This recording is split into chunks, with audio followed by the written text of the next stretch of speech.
And with that, we're just gonna start layering the cups. I'm gonna try to remember as best as I can how I layered them, because I wanna have pretty similar results. So how's everybody doing this wonderful day? And I am super happy about that. Summer is coming. I am so ready for summer. I'm trying to layer them similar. Now I know there's gonna be some differences, and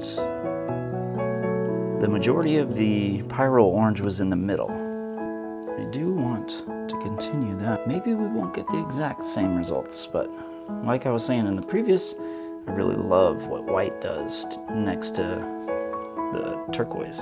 It lightens it up considerably. A little of this nickel azo gold. Not too much, just enough. More white. Now I'm not seeing any kind of crazy cell effects in the cup. And once this comes out of the cup, we're gonna check it out, and if we need to adjust the composition. All right, so a little bit of orange. Fill this cup up, not quite as full as the last one, because when I did the last one, y'all probably remember, we splattered the colors everywhere. So I know there's still quite a few of us that are learning, and I include myself in that number. So I would never pretend that I know everything, but I'm very happy to experiment with all of you lovely people. That is wicked cool looking. All right, and then we're just gonna flip. Oh my goodness, look at the difference, bro.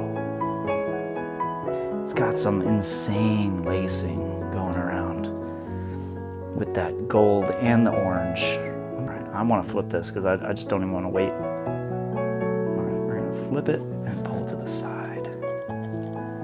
Oh my goodness. This is wicked cool looking. I need to take the heat gun to this, see if we can pop any of the bubbles.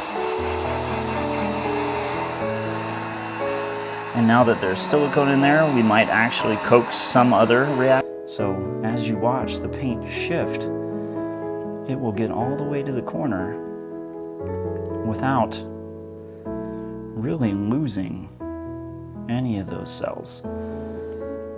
So we'll anchor that side, and I'm gonna bring it back. So right now I'm just bringing the weight of the paint back to the center. I really love what's going on in that corner. Some of it's gonna roll under, and I'm okay with that. All right. And now we're gonna walk it down to that other corner, allowing some of this paint to kind of flow off. We have a lot of paint, you guys, so I'm not gonna be able to keep all of it. So now that we stretched some of the paint out, I do want to apply a little bit of heat to it, because that typically allows the cells to open up even further. We are breaking up that perfect geometric shape just a little bit. Yep, I lost that little bit of turquoise that was there, and that's okay. Some of the cells are just really cool, dynamic colors, gradients. I love the way this flow just looks. It's absolutely gorgeous.